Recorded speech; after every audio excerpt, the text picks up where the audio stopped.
Hey, man. What up, Donald? Nada, brother, man. I don't know about you, but I have been researching the shit out of this one, man. Yeah, dude. I mean, it's bringing back a lot of stuff. I mean, from the '90s, early '90s, '93. This was big time news, man. Back then, the And, Waco Texas Massacre. It was definitely something we talked about a lot. and I thought it was cool to be able to look through like my adult eyes versus my child eyes that I was as it was happening. Because, I had a different mindset and different thought process there. And now I'm looking as an adult and I can think through things a little bit differently. So I can't wait to get in this one, brother. Yeah, man, absolutely. Me too. Like I said, it was something that resonated a lot. Like you said too, man, it is kind of Hey, pasta. crazy to think about it, how it is now versus when you were a kid, and when you were younger, in the way you could kind of sit back, research it versus kind of what was, put in front of you and stuff like that. Yep. Hey, what's going on, Ryan? Hola. So why don't I go ahead and paint the picture for a lot of the people that don't know about the Waco massacre, right? So this was a gentleman named David Koresh, right?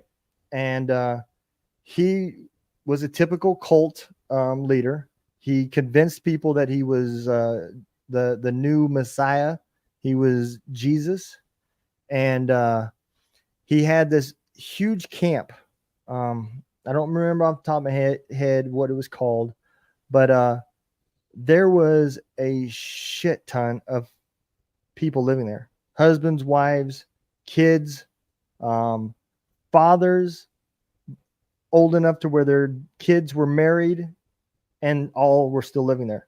As a matter of fact, the day they got caught was because of that scenario, right? Or not caught, but the reason why things went so bad was because of that situation right there. And we'll get into it. But they uh they believed, at least David did, and he had all the followers believing that there was going to be this huge fight, right? Similar to um, Manson, Charles Manson. He believed there was going to be this big fight, right? Right. Well, the only difference was he believed it was going to be with them against the government, and they were going to die. The government was going to win, and everybody in that camp was going to go up to heaven, and then they would come back down as like avenging angels and cleanse earth. And that's what his beliefs were, right? That he was going to be this Messiah to return and take over earth, and just cleanse it from all the evil. And he had everybody believed, and he was almost correct, you know. So ends up, what all started this, and then we'll get into it. So I'll give you the beginning, and then we'll get into what happened. The beginning, what started all this was a UPS driver delivered a package, and when he set the package down, a grenade rolled out of the box. So he notified the police. The police had been watching them for a while for other crimes, and could not get him on anything, so they notified the ATF. On the day that the ATF was going to attack, two news reporters got the insight that it was going to happen. So they were driving down, but they couldn't find the camp. They seen a mail truck coming down the road. They stopped the mail truck and asked them for directions to where it was at. And he told them where it was at. And then he said, "Why? What's going on?" He said, "Oh, the ATF's about to invade. We're news reporters. We want to get the story." Well, he was the father who lived there of a daughter that was married to another gentleman who also stayed there, who he had grandkids. I mean, we're talking about generational living in this camp now. So what did he do? He notified David, and they all got up and ready. So we'll dig into the conspiracy part of this now. So, what is your take on it, Brian? Well, I do see that, obviously the government had an issue with the compound in general. I mean, that it even existed, right? And I can, I think you can definitely confirm that the compound had a lot of ammunition and big time firearms, right? Yeah. Enough to where they were able to push off the FBI and to where they even had to retreat and kind of call a truce. That's when they had a second, like, come up with like a plan B. And that's when, the whole tanks and stuff got involved. Yeah. Before we get, heck yeah. And before we get too deep into it, we'll talk, here's a little bit about the Waco situation to give you guys a little bit more of a preface. And then we'll kind of go through a timeline as well to help everybody kind of refresh their memory.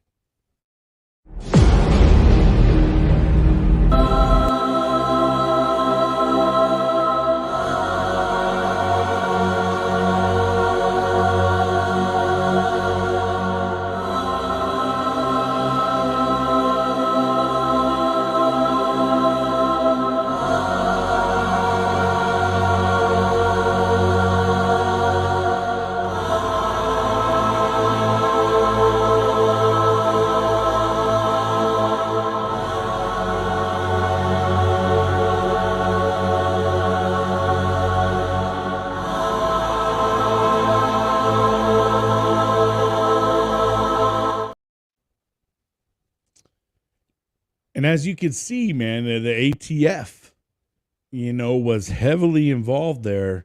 They weren't liking all the firearms and stuff like that. And, you think they were trying to get weapons off the street and stuff like that. I mean, that compound alone basically was a small armory, like I said, man, it was to the point where they had to bring in the big dogs.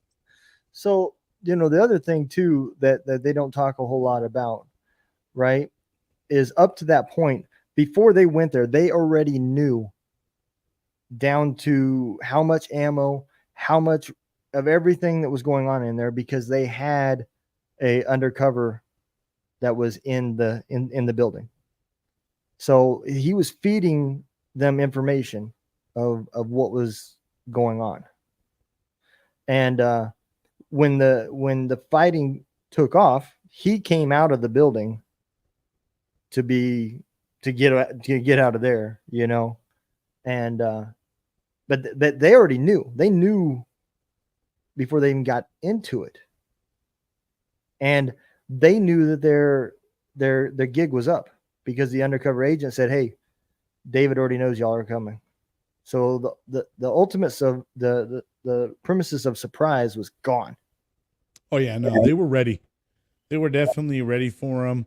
The amount of gunfire exchange, because I definitely went through and watched documentaries and things like that a lot on YouTube.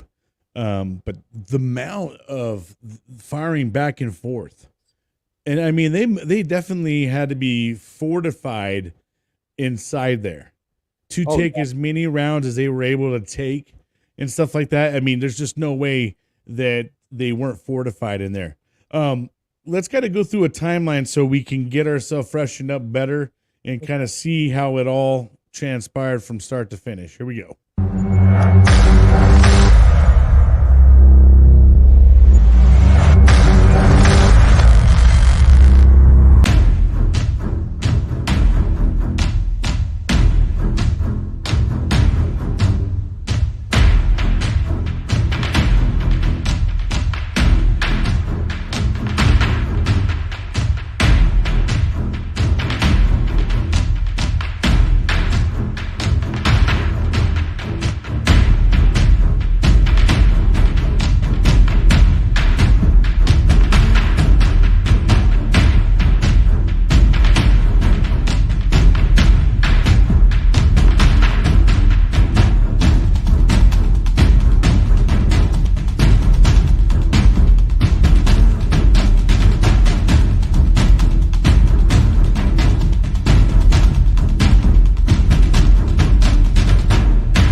Man, you know, you reading that, dude.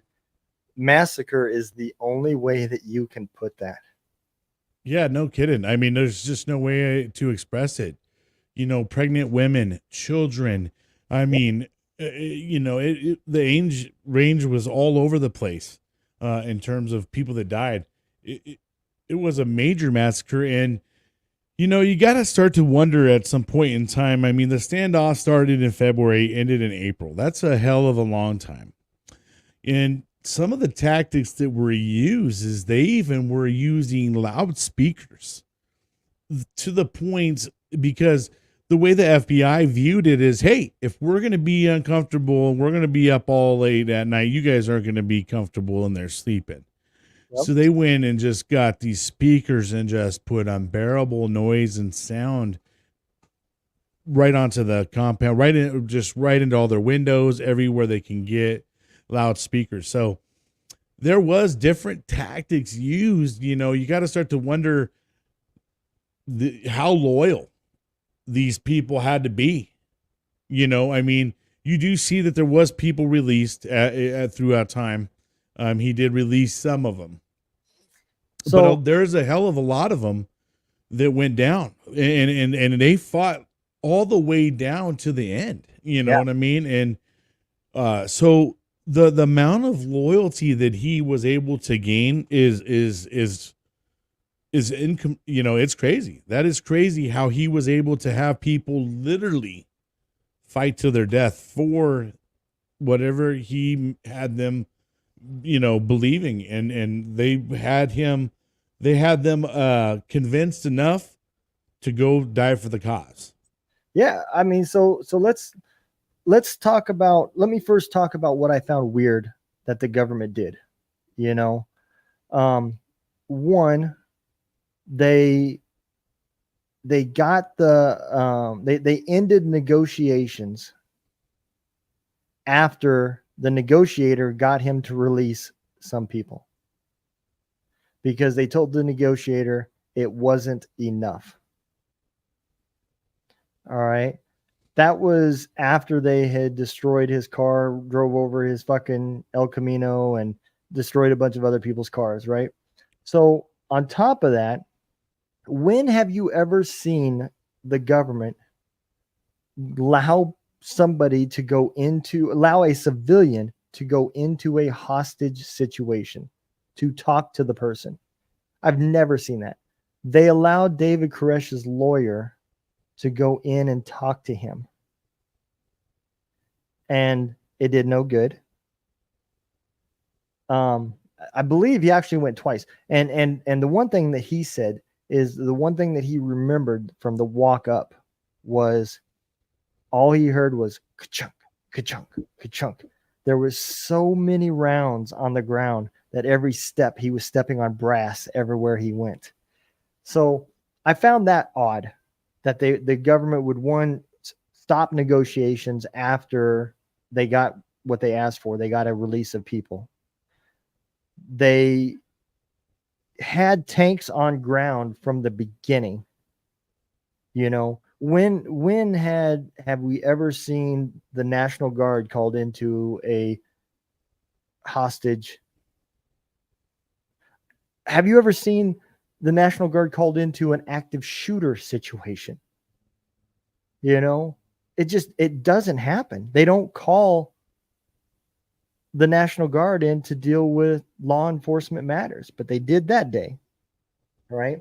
So those things I found weird, right? Now let's get into one other thing that I thought was really odd. Just like you said, how much power do you got to have over somebody's mind to get them to fight to the death, right? There's one thing from this story and everything that I read that I never found. They never talked about drug use, right? Manson had a huge amount of control over his people, but they were all also doing acid and all sorts of other drugs, right? He used manipulation, blackmail, drugs, the whole 9 yards to gain control, right? So a lot of them wasn't necessarily so much loyal to him as much as hey, this is a great dude, lots of fun. There's drugs here, it's a party, you know, orgies going on, so forth, yada yada yada. But they don't talk about there's no drug seizure. There's no talk of them going after drugs. So if there's no drugs in this, how did they get control? How did he get control of so many people?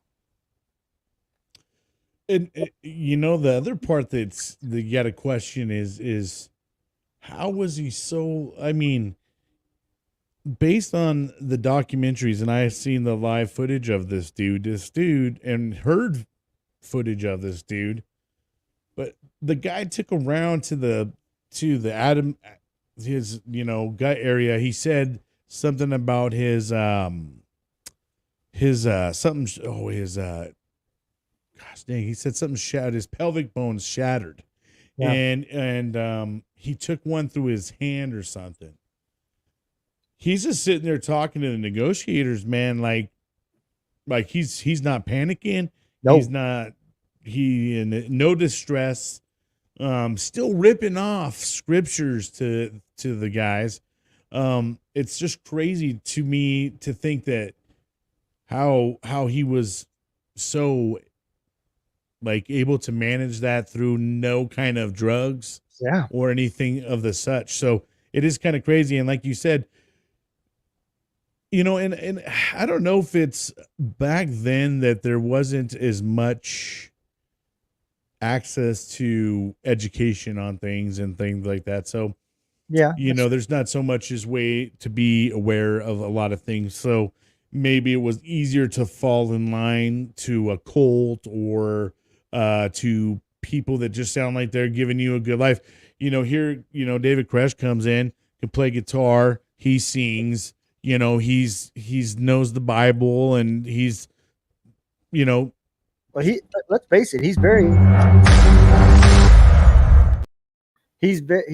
charismatic. right. No, absolutely. So it was not, hell, I listening to him talk, I liked him. I was like, yeah, man, this dude's pretty. He's just so laid back and friendly, and didn't have a care in the world. Right.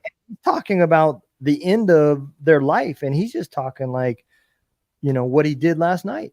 Yeah, like, and dude, while while he's on the phone with the negotiator, you hear bah, bah, bah, just like, I mean, it fucking sounds like a war zone going on in the background. He's just sitting there, just ripping off the scriptures and talking like, I mean, like cool, calm, and collected.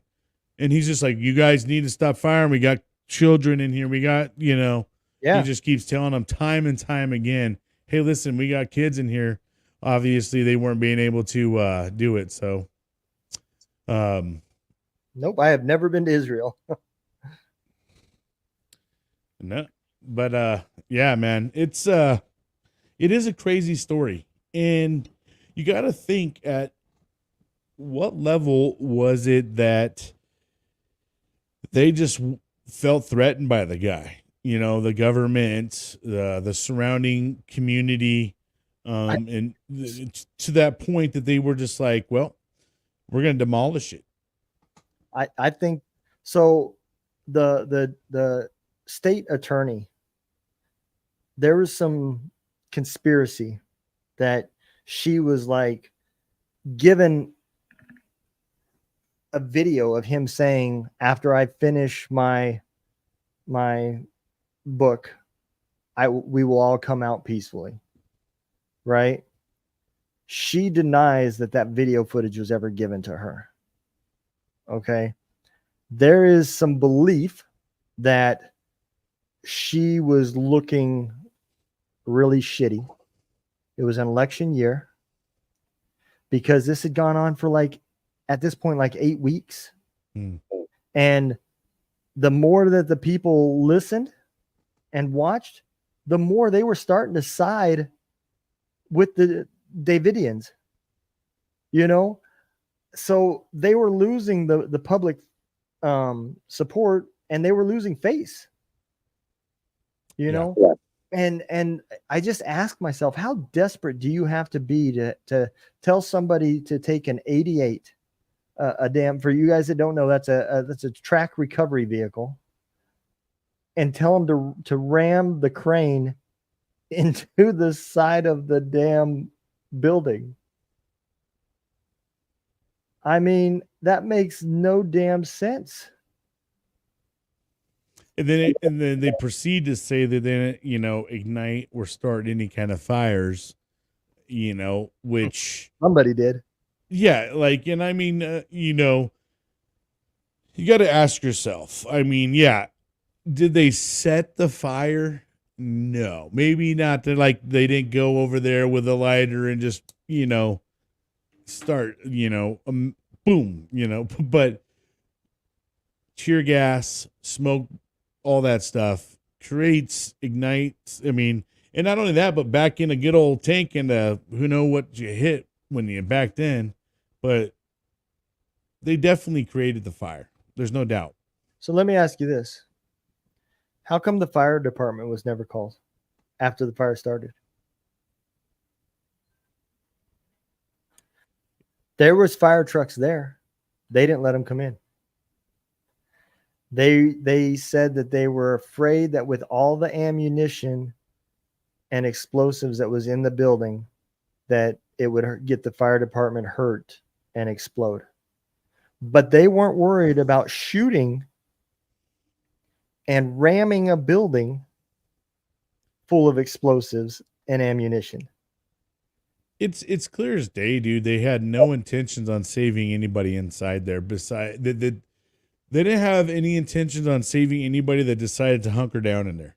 Like, it kind of was like, oh, you're gonna hunker down? Well, watch this. Yep. We're about to blow your shit up. And I'm gonna kind of talk a little bit about some things that transpired right after it all, to kind of keep going down a little bit of the time lapse. But here we go. Like, after April 19th, when the compound burns to the ground after FBI agents and the armored vehicle smash the buildings and pump in tear gas. April 23rd, 4 days later, President Clinton defends government handling of Branch Davidian case, but promises a full investigation. 2 days later, April 25th, first body in the rubble identified as Koresh's brother-in-law, David Michael Jones. Then on the 29th, Texas, this is April 29th, 1993, Texas Department of Public Safety says the hunt for bodies has ended with 72 recovered. On May 2nd, Justice of Peace David Pereira announces that dental records and x-rays confirm that Koresh's body was found with a gunshot wound to the forehead. The gunshot wound to the forehead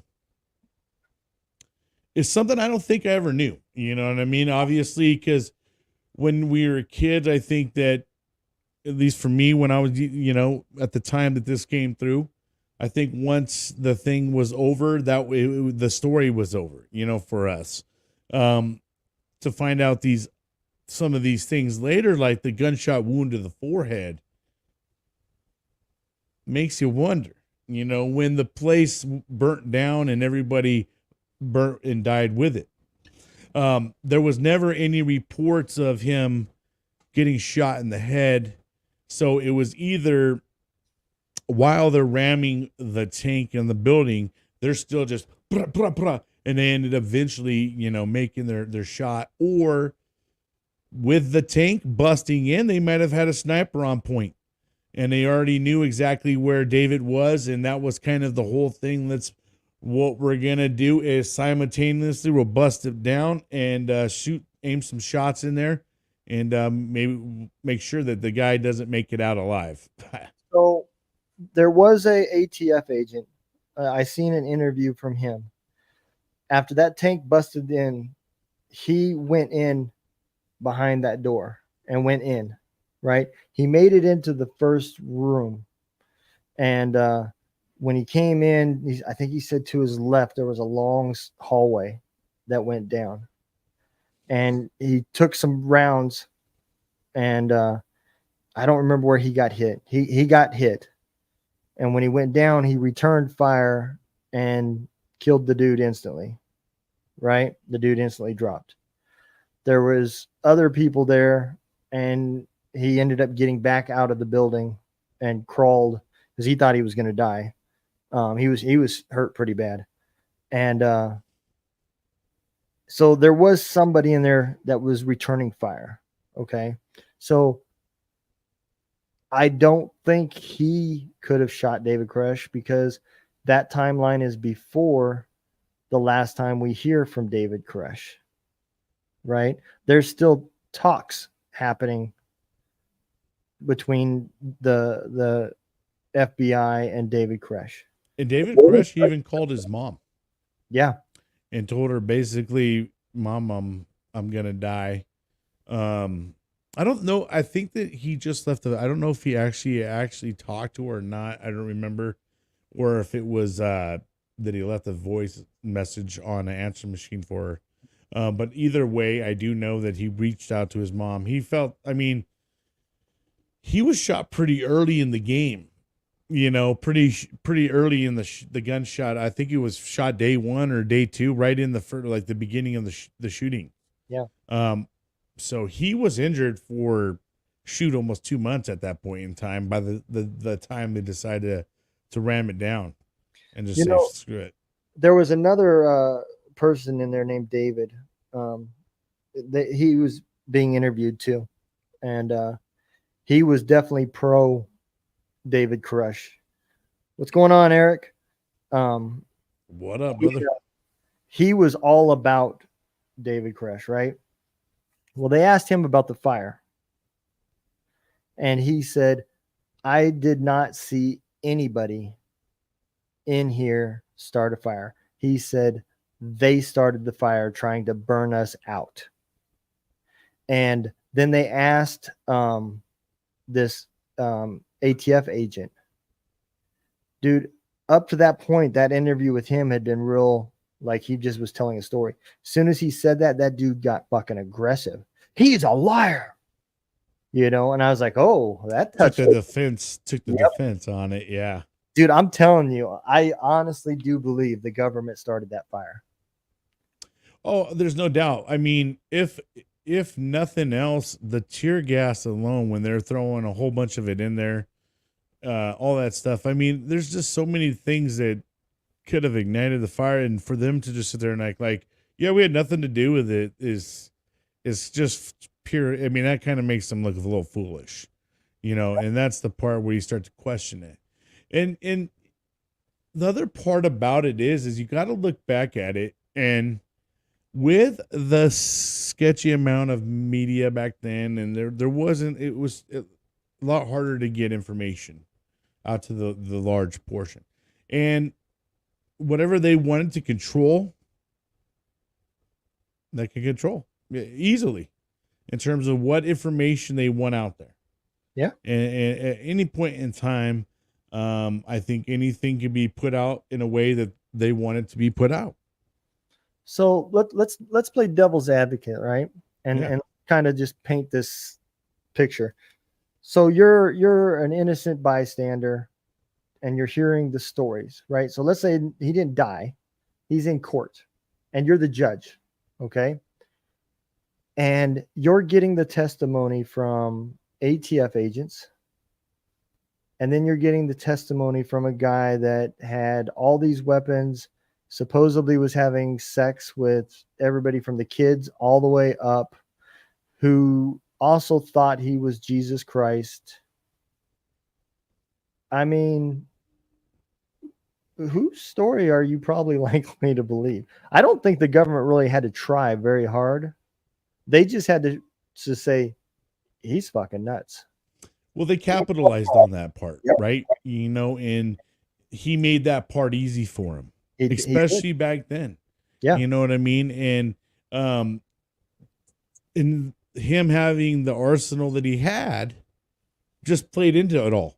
They were able to use their narrative in the way that they wanted to and all that, because first and foremost, they had illegal weapons there and a lot of them. Yeah. And obviously, like you said, how does it get discovered? A fucking grenade rolls right out. You know what I mean? Out of a package. Yes, I mean, that's ballsy. Let me ship my grenades via UPS. Well, and that's probably why the fucking shit takes so long to get to us now and they go through everybody's stuff is because they used to get nades in there, bro. I mean, damn. Like that's some crazy ass shit. Think about it. I do. And like, I mean, fuck, bro. Like the worst case scenario, you get your old package, like, all right, and then, boop, oh shit, what the hell? Nate falls out, like, oh shit. Imagine being the delivery guy, too, and that motherfucker rolls out in your truck. You just see a Nate like, oh fuck. Yeah. So, I never thought of this. I don't know why I never thought of this. Wait, hold on. Hold up. Okay. Or was that sent by someone else to get them onto that property? Ooh. You know what I mean? What if that whole thing was a setup to begin with Just to so get they could get their ass onto the compound? Like, oh, hey, that's weird. They fucking got that in the mail. Like that's what led us on. Yeah, maybe. I never thought about that. But here's the other thing, right? Here's the other part that's so fucking weird. There's no talk, there's no proof, anyways, of any of these sex crimes that they talked about with him. There's no talk of drug sales.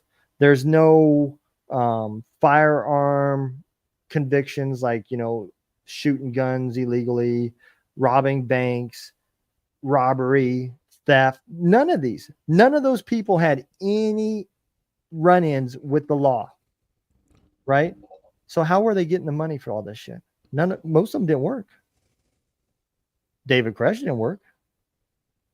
Some of them did have jobs, I think he used his ministry type of, donations, take tithing, those type of things. I think that maybe that could be one of the ways that he was able to get some of his money.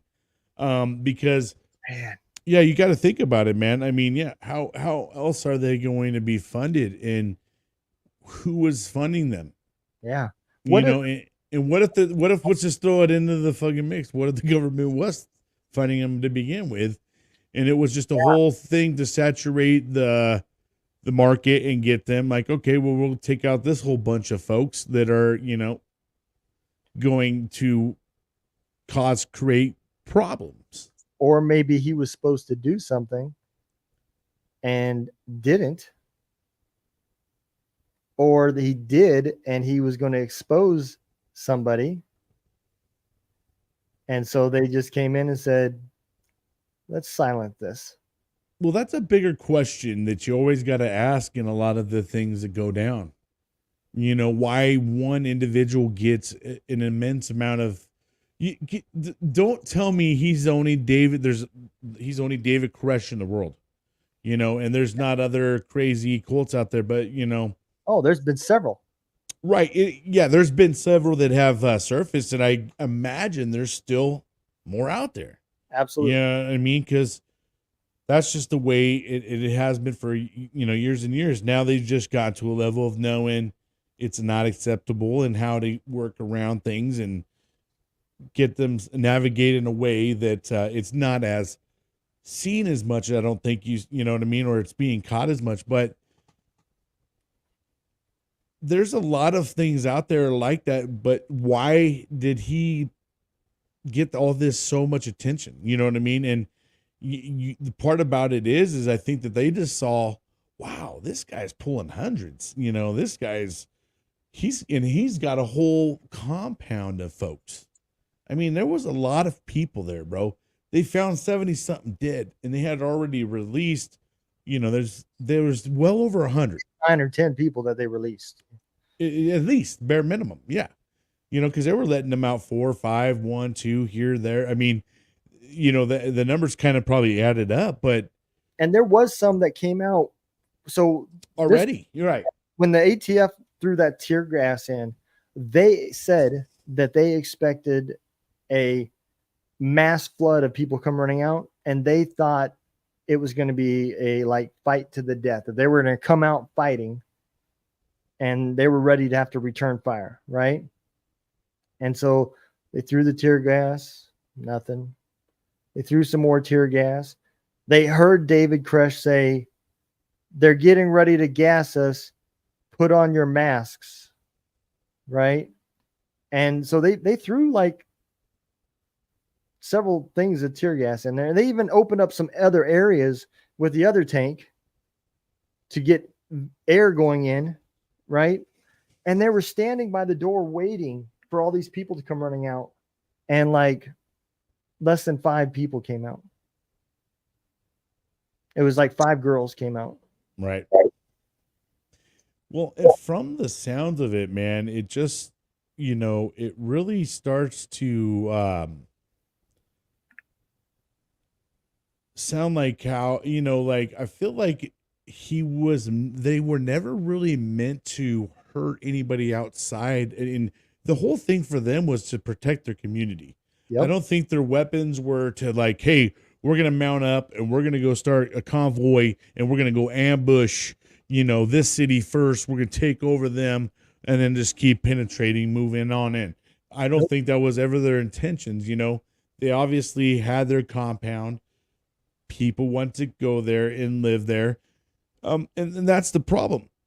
They became a threat for whatever reason to the government because they're like, holy shit, man, they got a lot of weaponry. We can't have them have more than us, and we can't have them be more of a threat than, ourselves. Yep. So I think that the more you kind of dive into the story, as especially when, you're fighting against gun control always, and everybody always wants to throw in gun control and this and that or the other. What bigger picture than this? Like, well, look at these guys are cut. They can, sit there and arm a whole army over here in this compound. Yeah, but what are they going to do? What if they're there when some shit does hit the fan? Yeah. They're there. You would probably be happy to have that right next to your community. But them some bitches ain't going to give a shit about no one else except their compound, because everybody else around the community is like, oh, screw these guys. I wonder something. So they called that Branch Davidson or something like that, right? Yeah. The Davidians. Yeah. Branch Davidian or something. Does that mean that they were one of multiple branches? Is there another, that just said, oh, fuck, we need to change the way we're doing things? It's probably not too far fetched to think that there was a cookie cut of what he had going on and people that were in his compound, because dude, that thing was, had been there for a while, you know what I mean? And they had enough time to prepare themselves. He had enough time to preach to people. He had enough time to build things up. So it's not too far-fetched to think that there's people that were inside or under his umbrella and looked at him as, hey, I'm one of your disciples, so to speak. Because if he's the Messiah, now he's got all these disciples and these guys are going off and of course, what are they going to say? Hey, look at us here after they just burned the shit down out of, there. Yeah. I don't think that's going to happen. So, bro, I don't think that your thought is a far-fetched thought by no means. So it got worldwide news. I mean, this made it didn't start off that way, but it made major news, right? Right.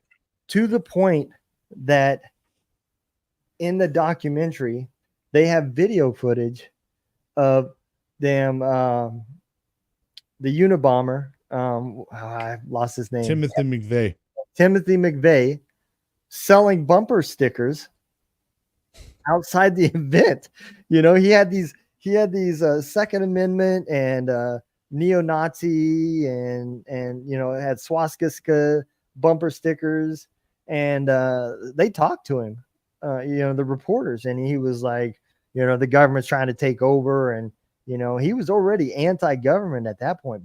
But how weird is it that you had this major government takeover, only for him to go and bomb a government area, you know. And I know, what's not to say though that he was a radical of all that and wanted to make a point of his own, and yeah, obviously, dude, he probably was a big Koresh fan because Koresh fought against the government and said, the you death. know, so and anybody that was anti-government or is anti-government would definitely idolize David Koresh because, dude, I ain't gonna lie, man, the motherfucker was I mean, he went down in the blaze of glory. Like, I mean, there's not a lot of people that would do that. There's a lot of people that cowered down. Imagine, I mean, hearing the fucking tanks just coming in and feeling the rumble from the son of a bitches coming. I Yeah, mean, the sounds too from that place would have left. There's a lot of people that just could never have withstood that, no, even no. for a fucking 5 minutes, man. You know what I mean? So, And like even with the heat, I mean the building is burning to the ground, and one of the ATF agents says, right before the building collapsed, I still remember hearing them shooting at us. and you know what? You do see a lot of people that go down as cowards, right? Yeah, Right. I'm gonna be honest with you. When you look at this guy, and I'm not glorifying him at all, but what I'm saying is, man, he sure as shit. he believed in his cause. He walked his walk, he talked his talk, you know what I mean? And he didn't cower down all the way to the very, very end, Yeah, where obviously things were set ablaze and dude took another last round to the dome. Um, but he was obviously set and somewhat manifested this whole thing to absolutely. begin with, right? I mean, and kind of, but it obviously didn't manifest to his No, ending, but he no. did manifest a big fucking chaos and havoc. And it's weird how the things that played into it to bring his ending to fruition.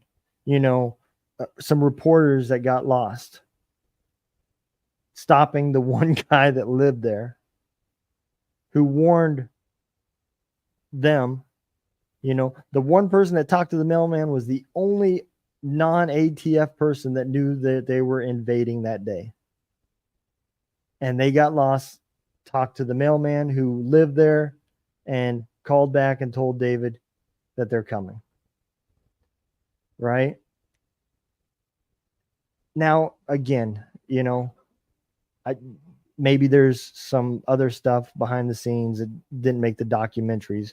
I can't vouch for the people that made the documentaries, but to my knowledge, there's no place that David Koresh antagonized the government, daring them to come to, because Manson's situation, where he believed that the blacks and the whites were going to fight and the blacks were going to win.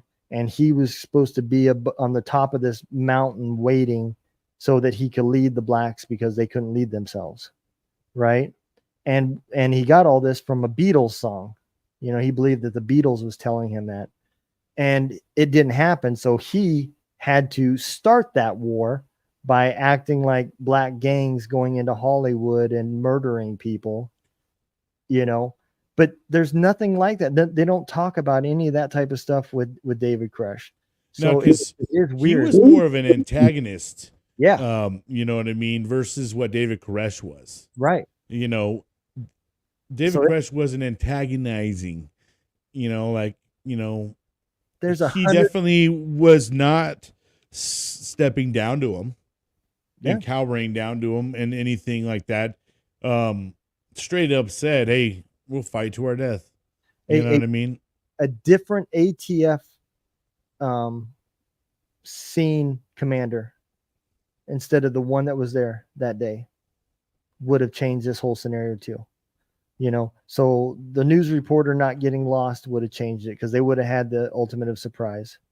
The person that gave them the directions not being that mailman, the different ATF commander that didn't tell the negotiator to stop negotiating, and not just that, but they told him, you got places to go anyways. He had some training that was coming up, so they told him to leave and put him on a flight and told him to go to his training, right? After he got hostages, not hostages, but he got people out of there, any of those steps change. And maybe we're not even doing this podcast. Oh yeah, man. And there was a lot of opportunities for it to stop. Yeah. I mean, there, like I said, it started in February all the way through April. Yeah. That is a long stand down, man. And I think I saw somewhere that that's one of the biggest American tragedies in shootouts since the Civil War. Yeah. And so to think about that, that's kind of crazy. And like we talked about earlier, the level of loyalty and the level of commitment. And, obviously these dudes, I never really did a lot of background on all the people that were in there. I'm almost curious to see if there was some military veterans that ended up in that compound at some point in time and were fighting. But I mean, I think I'm gonna look a little bit more into it and see in terms of the people, because I'll tell you what, man, the way they fought, they had a military manner to it, and camp was set up strategically. Right. Yeah. They had a lookout tower. Yeah. I mean, they had a Barrett 50 cal sniper rifle in that tower. Dude, I mean, the FBI in the ATF had to sit there and say, hey, stop shooting. We need to get our hurt out of here. We need to get, injured out. I mean, it's like to the level they're begging them. Yeah. They're begging them, hey, please stop shooting because we got to get our hurt guys out of here. That's how much damage these guys were creating. And I mean, obviously they kind of gave them that opportunity, and they knew David Koresh would feel he had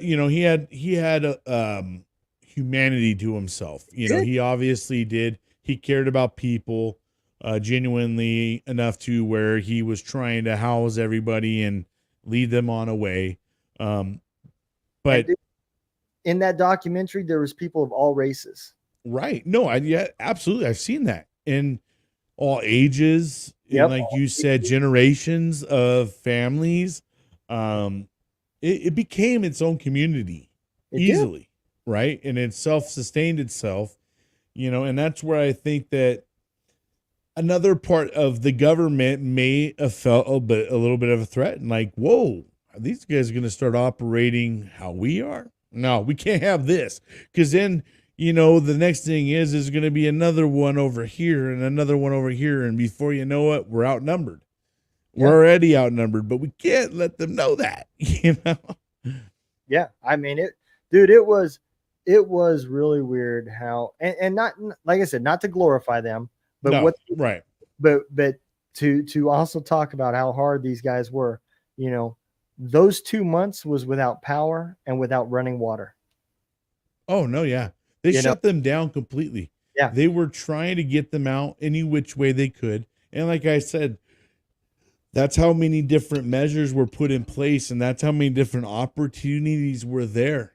Obviously, like I said, these people were so loyal that they were willing to sacrifice their children, their livelihood, the chance to having running water, and subjecting themselves to absolutely crazy sounds.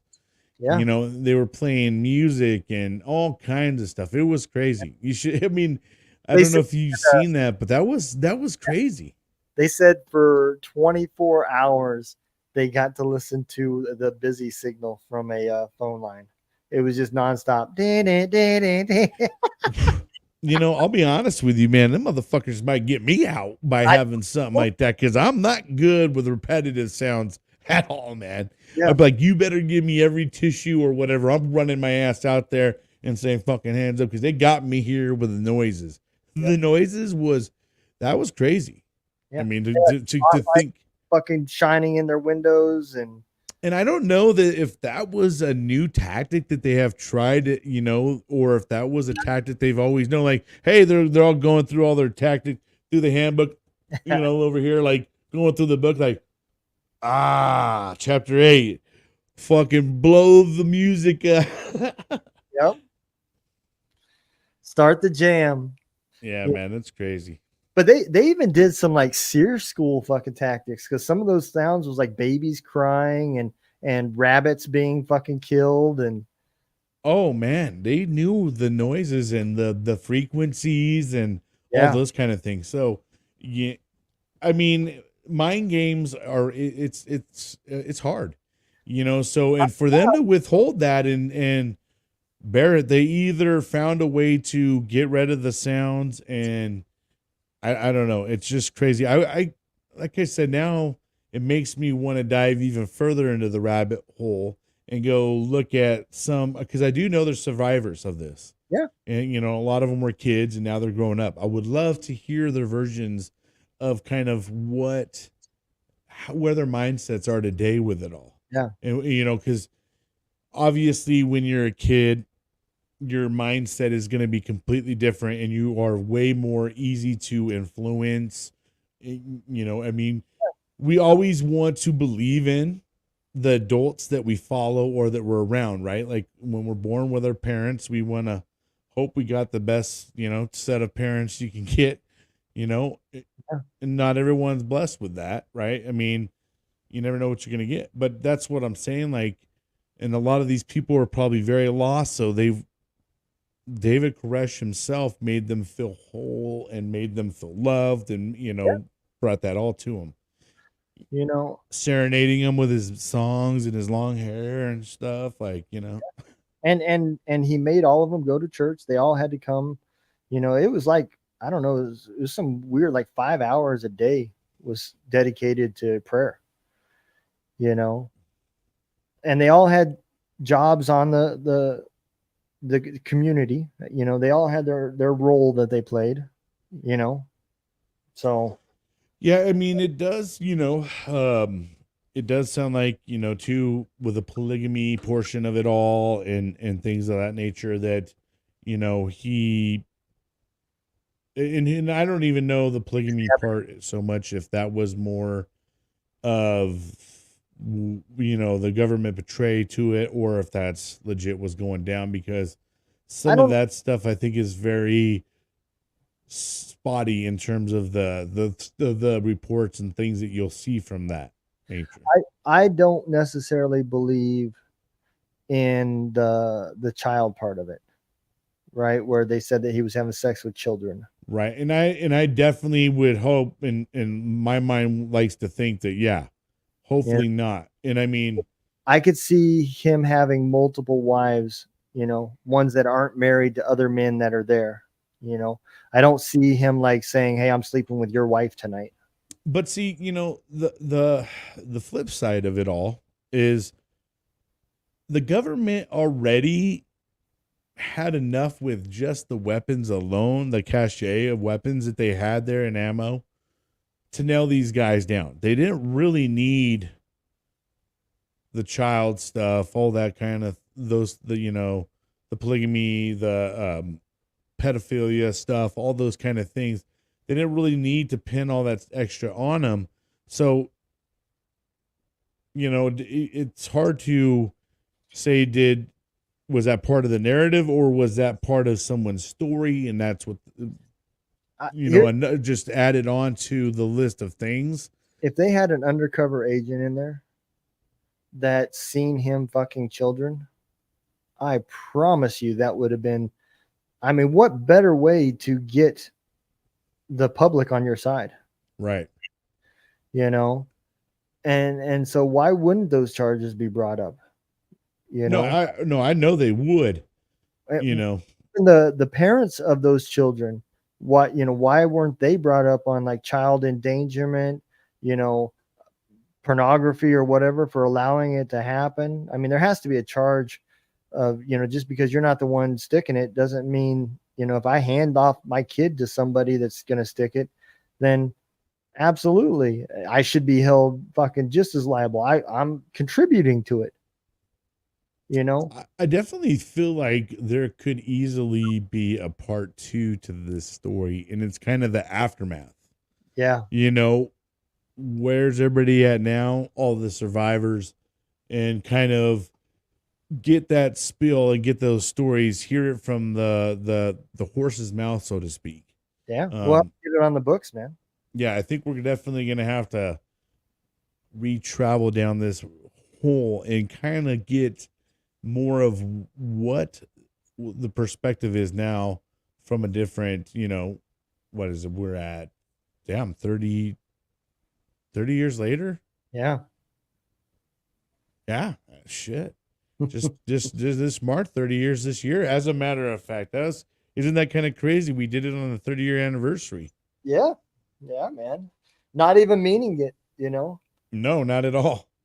Not So- at all. So it's your turn now, man. What are you thinking for next week? I know, man. So next Friday we got to take off. I got to do my nephew's football game. They're always on a Friday, so I've already this one I have to go. So next Friday we're going to go ahead, take a breather, but when we come back, there's a couple things kind of going through my head.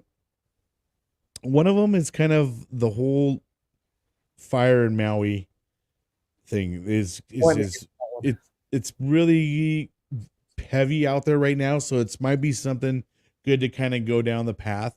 I think that's one that's still kind of gonna play out as time goes on, but it is one of those ones I think that a lot of people would probably like to hear a little bit about it, because there's a lot of like after stuff. I mean, are you familiar with the whole Lahaina fire and stuff like that?